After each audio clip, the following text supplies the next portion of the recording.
Persona 5 Black Star Chapter 5 by Hasotobi. The door's open. Let's go! The drowned lay at his feet. Fun. Akira recognized these bodies from the masquerade aboard Shido's deranged cruiser of a palace, but just barely. Their finery had been reduced to strips of molded cloth, their flesh-worn mannequins smooth and sloughing away into the waters, much like the ATM amalgamites he'd seen earlier. They protruded from the water like pale burial mounds. Not many, 5 or 6 altogether, and the ship itself was nowhere to be seen, as if they'd been borne to the street by an unseen tide, now calmed. I immediately regret my witty joke at the beginning of this video. I know they're cognitions, but damn. He was beginning to suspect he'd overestimated himself. It didn't help that he wasn't very familiar with Tokyo to begin with. He'd gotten acquainted with most of its hotspots during his year away from home, but even after his year had been up, he'd still been likely to get turned around in the metro 9 times out of 10, and his luck above ground hadn't been much better. He'd made do with his phone's GPS and whatever landmarks he could find. But now his phone was a paperweight, and the landmarks were all wiped bare. It was like trying to navigate the city based on a burnt photograph of itself. He stepped around the bodies and continued on. He chased echoes. That rumble he'd heard upon first arriving had turned out to be a collapsing building. He'd stepped up to the rubble and found that the hunks of concrete and rebar had gained an unpleasant putty-like feel, yielding like flesh beneath his gloved hands. Those rumbles echoed in the distance every so often, and sometimes he heard other sounds, a metallic screech like a train passing in the night. By the time he caught up to the sound, its source was already gone, and in every direction, the same inky water and the same blind buildings and the dead and leering eye of that black sun nailed in place overhead. Akira didn't like looking at it. It made him nauseous, something like vertigo. Vertigo. Why did I say Virgo? It's not a zodiac, it's literal vertigo. And even though it was useless for telling time, he already felt like he'd been here much too long. I was expecting a palace, he said. Or something like it anyway. Even mementos had a beginning and an end. Not to sound like Futaba, but I was all set up for a dungeon crawler and wound up with an open world instead. A foolish presumption. The voice did not travel through air, but thundered inside Akira's head. His own voice, but distorted and deepened, amused, faintly taunting. I rushed in, I'll admit it. Figured that I could just take care of whatever's causing so much trouble down here, and get Lavenza to chauffeur me out again. Should have known it'd be a lot harder without Morgana or Futaba to point me in the right direction. He stopped walking and looked up. You're no help either. Arsene's chuckle reverberated within him. He was perched on a bent light post with his wings folded around him like some baroque bird of prey, his hat a scratch of deeper darkness in the decaying city's gloom, his clothes and cravat also almost blinding in this murky air. From between the folds of his waistcoat licked tongues of thin black flame. Akira had brought him along out of sentimentality more than anything, but after the hollow silence of this place had started to wear on him, he'd found another use for the persona. Arsene might have been weaker than most of Akira's other personas. Persona 5 Royal and Strengthening Gallows and Velvet Room Alarm have something to say about that. But then again, this is after vanilla Persona 5 and not Persona 5 Royal, so none of that. But he was also much more sociable. Like, I think Persona users actually talk to their personas if they wanted to, like, but they're reflections of their own soul, so they're just talking to themselves, except themselves have a physical appearance. Feeling regrets now? Are these waters too deep for you to tread? In that room you chose this fate of your own free will.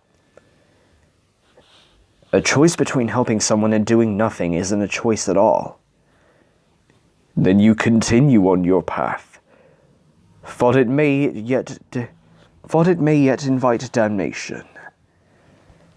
The trickster's spirit endures. I guess I haven't changed much since we last met, he said. What about you? Aren't you supposed to be about 50 feet taller, and also the devil? Sataniel. Ah, Sataniel, the first to fall, avatar of rebellion. It was a magnificent feat to channel such a ferocious entity. Red light flared and danced inside Arsene's frozen face. However, even with my fetters shattered, I remain the mask closest to your own heart. It's fine. Sataniel would stand out too much anyway. Glad to see you again. The pleasure is mine. Though I must point out that by conversing with me in such a manner, you are, in every practical sense, talking to yourself. True, he said, but I'm doing it with style. The city rolled out before him. He saw the broken fragments of a fallen skybank, castle parapets crudely rendered to resemble lascivious curves, science fiction contrivances of inscrutable design, glittering like handfuls of junk jewelry and side alleys.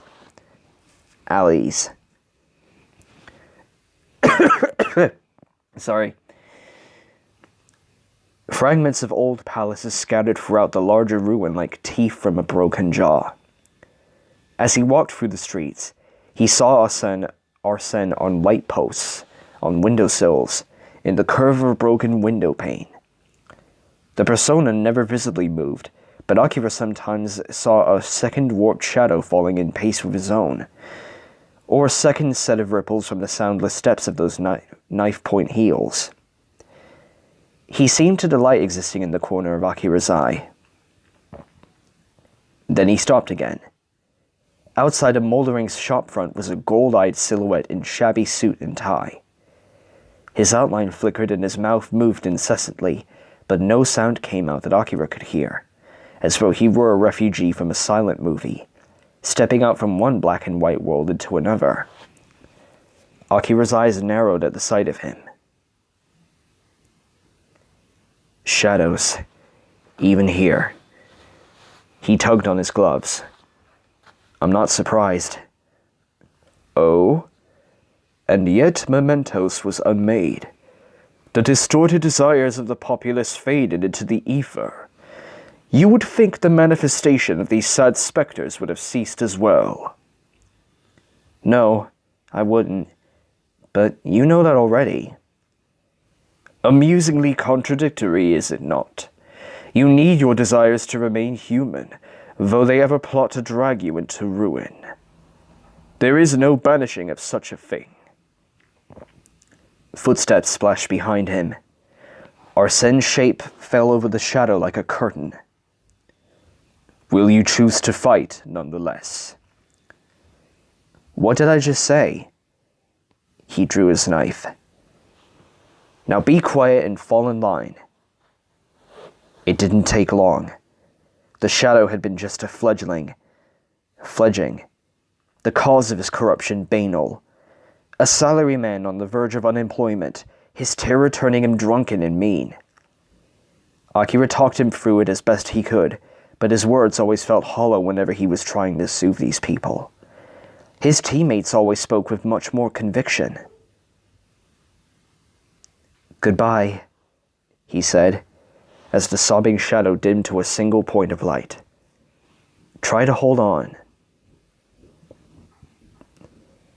The light condensed, dimmed, faded. The treasure it left behind was formless and so gossamer delicate that it crumbled like moth wings in Akira's fingers. He turned back to the silent, sodden street. The crepuscular sentinels of the buildings bent low as if in judgment. "Arsène," he said.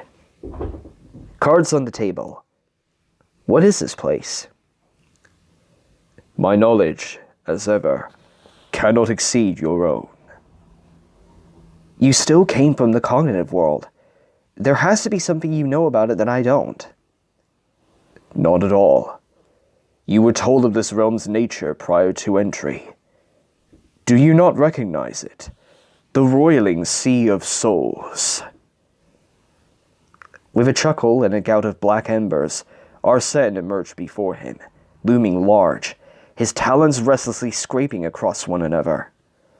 Akira barely came up to his waist, courtesy of those enormous heels, but the look on his face was more exasperated than intimidated. "You're saying that this is the collective unconscious? Where you and all the other personas came from?" "All personas. All shadows. All palaces and distortions, and every conjuration of mankind's fabulous, deranged imagining. From these waters does all cognition arise, and to the water does it all return. Lost, forgotten, and broken things, fading from sight and mind. The seas drink of it all, until it crumbles among the dark and becomes no more." No wonder everything here's so mashed together then. The palaces, mementos. From time to time, humanity's warped cognition erects a structure so mighty that it pierces the upper layer of this realm and brushes against the waking world. Mementos was merely the latest incarnation of such a place. All have fallen and returned to whence they came. But the phantom thief's banishment of such a tremendous distortion has choked the land. Its gullet is full to bursting in its attempt to consume so much abandoned thought. Arsène spread his arms wide. "In time, this too will fade, and the waters shall be tranquil until man rouses them anew. But for now, witness what remains. This vast and putrescent Dead Sea." The Dead Sea? Is that what it's called? "There," Akira said flatly. "You did know something I didn't." "Not at all. Your mind, too, is linked to this realm. Deep in your consciousness, you know of what I speak. Just as you sense the fathomless menace that has infested this place to the core." With infinite gentleness, he extended his talons and plucked at Akira's coat. "Why else would you arrive in this garb?" "So whatever's haunting this place knows I'm here. It sees me as a threat." Akira cracked his knuckles. "It's not wrong." "Haunting. Hunting. It does not seek you, but it shall find. I sense it polluting the waters with every footfall. So I'll just have to catch it first." He sighed and shoved his hands in his pockets.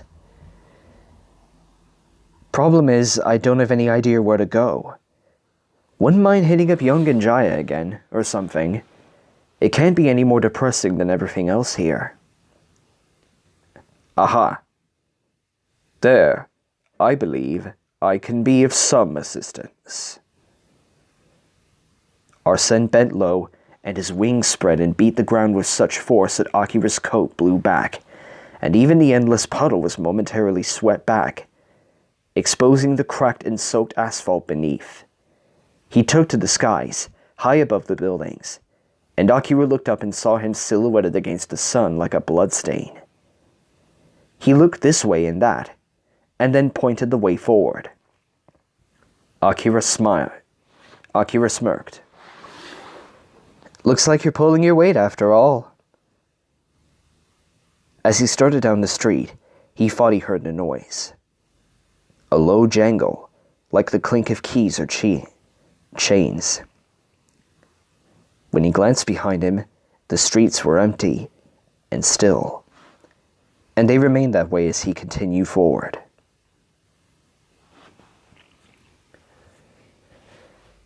The collective unconsciousness and the sea of souls. When you think about it, that could be where the Midnight Channel and the Dark Hour must have came from. Also, having Akira talk to Arsene in this chapter was quite cool. I hope I did his voice right.